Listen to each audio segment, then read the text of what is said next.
스포츠를 즐기는 탁월한 분석, 스포츠 만물 박사 이희영의 머니볼.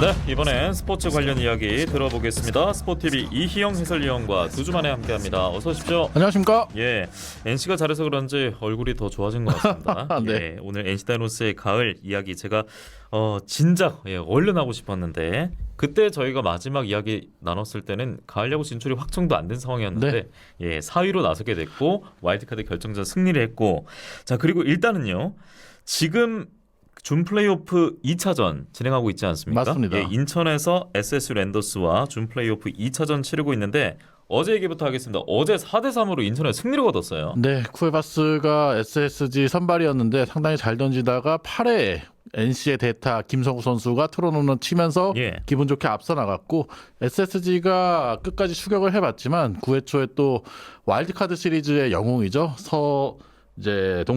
서우철 선수가 이번에도 또 타점을 올리면서 승리를 거둘 수가 있었습니다. 예. 자 그리고 지금 이영과 얘기를 하고 있는데, 야 지금 1회 초 진행 중이거든요. SS 랜더스의 2차전 선발 투수가 KK 김광현 선수인데 김광현 선수 상대로 지금 먼저 점수를 냈습니다. 예, 1사주자 2-3루 상황이었는데 아마 권희동 선수가 해결을 한 것 같아요. 네. 제가 여기 들어오기 전에는 손아섭 선수가 첫 타자로서 내야안타 치는 것까지 딱 보고 들어왔거든요. 그리고 나서 점수를 올렸나 봅니다. 저는 업데이트가 늦어서 지금 확인했는데 먼저 제이슨 마틴의 선제 적시타가 있었고요. 적시 2루타로 1대0 앞서가고 있는 NC 다이노스, 그리고 공격 기회는 여전히 남아있는 상황입니다. 2차전 이기면 이제 3차전은 굉장히 편해집니다. 왜냐하면 김광현이라는 산을 넘고 돌아올 만한 선수, NC가 기다리고 있는 선수가 있지 않습니까? 그렇습니다. 패디 선수가 3차전 선발이 확정이 됐어요. 어제 불펜 피칭을 19개 정도 던졌는데 100% 힘으로 던지진 않았지만 구종을 확인하는 차원에서 불펜 피칭을 했고, 더 이상 이제 강인구 감독은 패디의 등판을 미룰 수가 없기 때문에 3차전에 등판을 한다라고 선언을 했거든요. 2차전까지 김광현 선수를 꺾고 NC가 2승을 먼저 거둔다면 3차전 에이스가 등판을 하는 데다가 홈에서 경기가 열리지 않습니까? 확실하게 유리한 입장에 설 수가 있는 NC고요. SSG 입장에서는 김광현 선수 내고도 2패 몰렸고 또 패디를 만나기 때문에 더욱더 부담스러운 상황이 될 수밖에 없어요. 오전 3선승제인데 홈에서 2경기 내주고 창원 NC파크로 간다? 이러면 SS 랜더스 입장에서는 지금 굉장히 돌파구 찾기 힘든 상황으로 내몰릴 수 있습니다. 패디 이야기를 해보면은 김광현이 나왔으니까 선발 매치업이 보통은 이제 패디와의 매치업으로 이루어져야 되는데 패디가 부상이 있지 않았습니까? 그렇습니다. 근데 그날 경기로 가보면 사실 강인권 감독이 패디를 꺼내 들었고 기아 2연전에 승리를 한 경기도 챙기지 못했잖아요. 맞아요. 사실은 3위 경쟁을 SSG랑 끝까지 했었잖아요. 근데 SSG는 10월 성적이 좋으면서 결국에는 3위를 차지를 했고, 그리고 NC 같은 경우에는 그 기아 2연전에서 모두 패하면서 10월에 5승 9패로 성적이 썩 좋지 못했거든요. 그래도 그나마 두산을 제치고 4위를 차지하면서 와일드카드 시리즈에서 홈 경기를 치를 수가 있었는데 그럼에도 불구하고 3위를 차지하지 못한 거는 NC에게 상당히 아쉽지만 지금 와일드카드 경기부터 흐름이 상당히 좋다라는 점은 NC에게 상당히 긍정적인 요소라고 할 수 있겠습니다. 또 긍정적인 게 마틴이어서 권희동의 연속 적시타가 터지면서 2대0 앞서가고 있는 NC 다이노스고요. 그리고 마운드에 코칭 스태프 방문이 이어지고 있다고 하니까 지금 김광현 선수가 초반부터 흔들리고 있는 것 같습니다. 사실은 NC가 상위 타선보다는 지금 포스트 시즌에서 하위 타선이 더욱더 활발하게 터지고 있잖아요. 서우철 선수 말씀드렸고 김영준 선수도 지금 아시안게임 갔다 와서 포스트 시즌에서 좋은 활약 해주고 있고, 여기에 지금 오늘 경기처럼 상위 타선까지 같이 터져준다면 포스트 시즌 기세가 한국 시리즈까지도 이어갈 수 있다라는 생각이 듭니다. 제가 오늘 그 이영의 머니볼 준비하면서 봤던 게 와일드카드 결정전에서 이제 양의지 시리즈로 불렸잖아요. 그런데 양의지가 이제 NC를 벗어났고 그 배턴을 이어받는 포수가 박세혁 포수, 김영준 포수가 있을 텐데 김영준 선수가 와일드카드 결정전에서 멀티홈런 기록했고, 맞습니다. 또 서우철 선수가 그랜드슬램 포함해서 한 경기 6타점을 기록했고, 그리고 어제는 김성우 선수가 잠잠하다 또 홈런볼을 터뜨리면서 NC가 올 시즌 홈런으로 기대를 많이 모은 팀은 아니었잖아요. 맞습니다. 그런데 가을에서 터진다? 이거는 약간 되는 팀의 공식이 이루어지고 있다는 생각이 들더라고요. 그렇죠. 서우철 선수가 말홈런 포함해서 6타점을 와일드카드 게임에 올렸는데, 잠시만요. 서우철 언급하니까 희생플레이 타점 기록하면 3대0 됐습니다. 아주 여유있게 1회부터 앞서 나가는 상황이 됐고요. 있어요. 예. 와일드카드 경기 중 최다 타점 기록을 세웠고요. 6타점이요? 그렇죠. 예. 그리고 김영준 선수가 2홈런을 때려냈는데 올 시즌에 2홈런 경기가 딱 한 번밖에 없었던 선수거든요. 그렇군요. 근데 결정적인 순간에 2홈런을 만들어냈고 예. 어제 경기 대타 홈런 때렸던 김성수 선수 같은 경우에는 정규 시즌 통산 833경기에서 대타 홈런 딱 하나 있었거든요. 야, 그런데 어제 딱 예. 대타 홈런이 또 나왔습니다. 야, 정말 그만큼 정말 예. 가을에는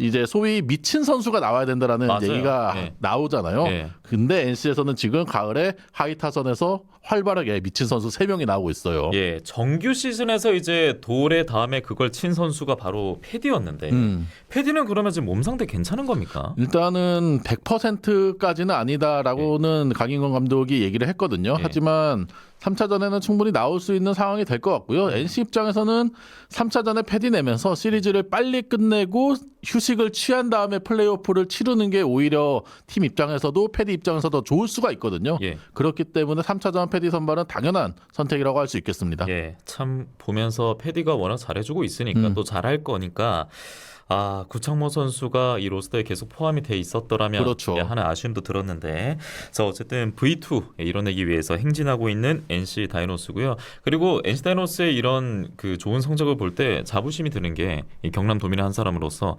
이번에도 비수도권 팀 중에서 유일하게 또 가을에 나서거나 경쟁을 하는 팀은 NC 다이노스밖에 없었습니다. 그렇습니다. LG 같은 경우엔 LG 두산은 서울에 있고 SSG 예. 인천 그리고 KT는 수원에 있지 않습니까? 지금 이제 지방팀으로서 유일하게 자존심을 지키고 있는 NC고요. 와일드카드 게임을 치르고 한국 시리즈에 진출한 게 예. 2021년에 두산이 유일하거든요. NC도 다시 한번 그 역사를 도전하고 있습니다. 예, 이런 역사 도전기를 보면서 우리 이웃팀, 이 낙동강 더비팀인 롯데자이언츠는 참 팬분들이 우리 지역에도 꽤 많거든요. 그렇죠. 많이 원래 아쉬워하실 마산을 텐데. 또 제2구장으로 썼던 팀이다 보니까 그렇죠. 예. 이쪽에도 롯데 팬들이 상당히 많죠. 그런데 이 최근에 순위를 보면은 2017 시즌 3위를 기록하고 7, 10, 7, 8, 8, 7.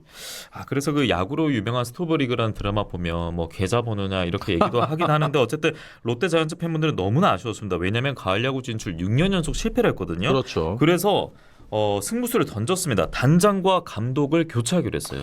네, 성민규 단장이 롯데에 취임한 이후에 포스트 시즌 진출을 한 번도 만들어내질 못했거든요. 그렇죠. 뭐 예. 리빌딩을 잘 했다라는 평가도 있긴 하지만 결국에는 가을 야구를 한 번도 경험하지 못했기 때문에 그 예. 책임을 물어서 결국에는 단장이 교체가 됐고요. 계약 기간도 채우지 못했습니다. 맞습니다. 예. 그리고 이제 그러면서 김태형 감독이 롯데에 선임이 되게 됐는데 예. 신동빈 구단주가 직접 김태형 감독을 원했다라고 얘기가 그래요. 나오고 있어요. 이분의 그런데 이력을 소개해드리면은 정말 그 짱짱합니다. 맞습니다. 예. 롯데에서 정말 원할 수밖에 없는 경력을 가지고 있는 감독이죠. 예. 2015년에 감독 취임을 해서 바로 한국 시리즈에 진출해서 우승을 시켰고요. 그리고 그게 시작이었습니다. 맞습니다. 예. 그러면서 7년 연속 한국 시리즈 진출 그리고 한국 시리즈 3회 우승을 달성한 김태형 감독이죠. 예. 그런데 2022 시즌 그때 이제 가을 야구 진출을 못했어요. 9위를 기록했는데 그리고 이제 사령탑에서 물러나서 저희 뭐 S본부 거기 맞습니다. 스포츠 채널에서 해설위원을 하다가 이제 현장에 돌아오게 된 건데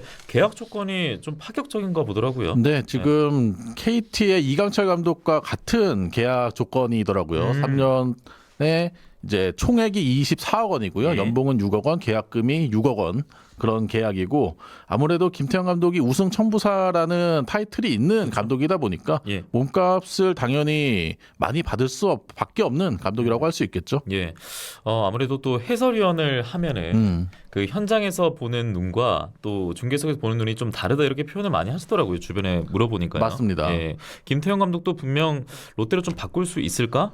이런 궁금증이 드는데요. 롯데에 대해서 김태형 감독이 평가한 걸 보니까 젊은 선수들이 성장을 잘 했는데 구심점이 없다라는 얘기를 했고요. 결국에는 또 롯데 야구의 고질적인 문제라고 할 수 있는 수비를 지적을 했더라고요. 예. 수비 개선이 없으면은 결국에는 가을 야구에 가기 힘들다라는 얘기를 했는데 김태형 감독이 또 선수단을 잘 휘어잡는 감독 아니겠습니까? 예. 그런 면에 있어서 롯데 선수들을 얼마나 잘 휘어잡아서 수비 개선뿐 아니라 성적 개선까지 만들어낼지도 정말 궁금해요. 저는 또 이것도 궁금하더라고요. 보통 이제 야구하면은 투타에 이목이 많이 집중되지 않았습니까? 그래서 뭐 두산 같은 경우에는 이제 이승엽 감독이 부임하면서 많은 기대를 받기도 했었는데 메이저리그도 그렇고 그 포수 출신 감독들이 좀 잘 시즌을 풀어나가는 것 같더라고요. 맞습니다. 아무래도 포수가 선수 생활을 하다 보면 이제 경기장을 다른 선수들과는 반대 방향으로 이렇게 넓게 보는 포지션이잖아요. 시야가 넓네요. 맞습니다. 그러다 보니까 포수 출신의 감독들이 메이저리그뿐 아니라 한국에도 상당히 많고요. 그런 면에 있어서 김태형 감독도 두산에서 오랫동안 포수를 봤던 감독 아니겠습니까? 예. 그렇기 때문에 시야가 상당히 넓고 또 1년 동안의 해설위원 생활을 하면서 밖에서 또 야구를 보는 관점이 좀 달라졌을 수도 있거든요. 그런 면도 상당히 기대가 됩니다. 예, 자 강인권 감독은 이제 시즌 새롭게 시작을 했는데 정말 바로 지금 성공을 거뒀거든요. 예, 물론 가야 할 길도 남아 있습니다만 김태형 감독도 롯데 자이언츠를 잘 이끌어줘서 좀 경남에서 부산 경남 합쳐서 조금 더 힘을 내줬으면 하는 프로야구에서 약진했으면 하는 바람을 가져봅니다. 자 이제 오늘 이영 위원과 함께하는 시간은 6분 정도 남아 있는데요. 이번엔 KBL 프로농구 이야기로 이어가 보겠습니다. 지난주 토요일 2023-2024 시즌 프로농구가 개막했는데 창원 LG 세이커스 지난 시즌에 워낙 잘해서 많은 기대를 받았거든요. 그런데 홈 개막전에서 아쉽게 수원 KT 소닉붐 상대로 66대 71로 패하고 말았어요. 이때 4쿼터의 그 필드골 적중률이 좀 많이 떨어졌던 모양이더라고요. 네, 경기 전체적으로 봐도 야투율이 27%에 되지 않았고요. 야. 네, 2점수 성공률이 43.5%고 예. 3점이 23%였어요. 마레이가 17득점 그리고 이관희가 14득점 올리긴 했지만 이재도 선수도 7득점밖에 올리지 못했고 이번에 야심차게 FA로 영입한 양홍석 선수가 6득점밖에 하지 못하면서 좀 실망을 많이 할 수밖에 없었던 첫 경기였습니다. 예, 림이 이제 4쿼터에 특히나 창원 LG 세이커스를 외면한 것에 대한 아쉬움도 있는데 양홍석 선수가 이제 합류하면서 지난 시즌보다 전력은 이제 무조건 업그레이드가 됐다 이런 평가가 많았었거든요. 그렇습니다. 양홍석 선수가 들어오면서 확실히 수비 쪽에서도 개선이 되고 공격에서도 루트가 더 늘어났다라는 생각을 했는데 아직까지는 이제 첫 경기다 보니까 이제 호흡이 잘 안 맞았다라는 생각도 들고요. 점점 손발을 맞춰가면서 성적이 더 좋아지지 않을까라는 생각을 해봅니다. 예, 외국인 같은 경우에는 아셈 마레이 그리고 커닝햄 구탕 이 세 명의 선수는 또 잔류를 하기로 했고 아셈 마레이가 지난 시즌 그 플레이오프 나갔을 때 부상으로 합류하지 못하면서 이게 참 창원 LG가 안타까운 대목이었거든요. 사실 지난 시즌 그 플레이오프 때 마레이만 있었으면은 챔피언 결정전도 충분히 노려볼만 했었는데 아쉽게 마레이가 빠지면서 이제 챔피언 시리즈는 진출하지 못했던 LG거든요. 지난 시즌 멤버가 거의 그대로 가고 있고 거기에 양홍석 선수 그리고 슈퍼신인이라고 할 수 있는 유기상 선수도 추가가 됐기 때문에 LG도 충분히 올 시즌 첫 우승을 노려볼 만한 전력이라고 할 수 있겠습니다. 예, 그리고 주장 타이틀은 역시나 이관희 선수가 올 시즌도 차게 됐고 앞서 이제 우리 지역의 야구팀 NC 그리고 부산 얘기도 했으니까 롯데자이언츠 얘기했으니까 농구도 한번 해보겠습니다. 왜냐하면 농구에 그 부산 팀은 여자 프로농구 팀이 있었는데 그렇죠. 이번에 남자 팀이 생기게 됐어요. 네, 전주시와 이제 연고지 갈등으로 인해서 KCC가 부산으로 옮겨가게 됐는데 부산에서 첫 경기를 치렀는데 삼성과의 경기였죠. 관중들이 정말 많이 왔더라고요. 공식 이제 관중 집계로는 8,700명 정도가 들어왔다라고 하는데 이제 3층에 들어온 인원은 집계가 안 된 수치고 그것까지 포함하면은 개막전에 10,000명이 들어왔다라고 얘기를 하고 있거든요. 그러니까 원래는 창원 LG 세이커스 개막전에 그 패했던 수원 KT 소닉붐이 아니라 원래 부산 KT 소닉붐이었거든요. 그렇죠. 그 이후에 이제 KCC 이지스가 전주가 아니라 부산 KCC 이지스가 된 겁니다. 거기에 이제 허웅이라는 국내 프로농구 최고의 슈퍼스타가 KCC에 있고 멤버가 너무 좋아요. 맞습니다. 거기 이승현 선수, 라거나에 이번에 최준용 선수까지 합류하지 않았습니까? KCC가 지난 정규 시즌 열리기 전에 열렸던 컵 대회에서도 우승을 차지했고 SK와 함께 가장 강력한 우승 후보이기 때문에 부산에 또 가을 야구가 이번에 열리지 않잖아요. 네네. 겨울에 이제 재밌는 농구, 잘하는 농구를 좀 경험할 수 있지 않나라는 생각이 듭니다. 겨울을 잘 이겨내면 또 농구는 봄 농구를 많이 그렇죠. 기다리시기 때문에 롯데 팬분들은 좀 야구에 대한 아쉬움은 이제 농구로 좀 풀어가도 좋을 것 같아요. 뭐 생각해 보면 내년 또 봄에 KCC 봄 농구하고 롯데하면 또 봄대 아니겠습니까? 아 그렇죠. 네. 예. 봄에 또 야구도 잘하니까 네. 그런 점도 상당히 기대되는 봄이라고 할 수 있겠어요. 네. 자이언츠 팬분들은 늘 이제 걱정하는 게 봄에 너무 잘해도 걱정하는 것 같더라고요. 맞습니다. 근데 예. 김태형 감독 왔으니까요. 내년은 봄뿐만 아니라 가을까지 기대해 볼 수 있는 전력이 되지 않을까라는 이제 기대를 또 한번 해보게 돼요. 예, 프로농구는 이제 총 10개 팀이 참가를 하는데 이제 한 팀이 9팀씩 맞붙지 않겠습니까? 그래서 이제 6라운드에 걸쳐 진행을 하고 총 54경기 치르는데 지금 한 경기씩 치룬 창원 LG 세이커스고요. 창원 LG 세이커스가 이제 오늘 1라운드 첫 원정 경기를 잠시 후 이제 한 10분 정도 뒤에 치르는데 울산 현대모비스와 또 대결을 하게 됩니다. 창원 LG 전력 올 시즌 좀 어떻게 보세요? 예. 네, 개인적으로는 SK와 KCC가 2강이라고 생각이 되고요. LG도 앞서 말씀드린 대로 작년의 전력 그대로 유지하면서 양홍석 선수까지 들어왔기 그렇죠. 때문에 예. 충분히 우승을 노려볼 만한 전력이라고 생각이 됩니다. 네. 물론 홈 개막전에서 아쉽게 미끄러졌지만 아직 남아있는 경기가 많습니다. 맞습니다. 53경기가 남아있기 때문에 창원 LG 세이커스도 NC 다이노스 공룡군단이 하는 것처럼 좀 약진하고 또 비상하는 올 시즌이 됐으면 좋겠습니다. 이영 해설위원과 함께했습니다. 오늘 여기서 인사드리겠습니다. 고맙습니다. 감사합니다. 네.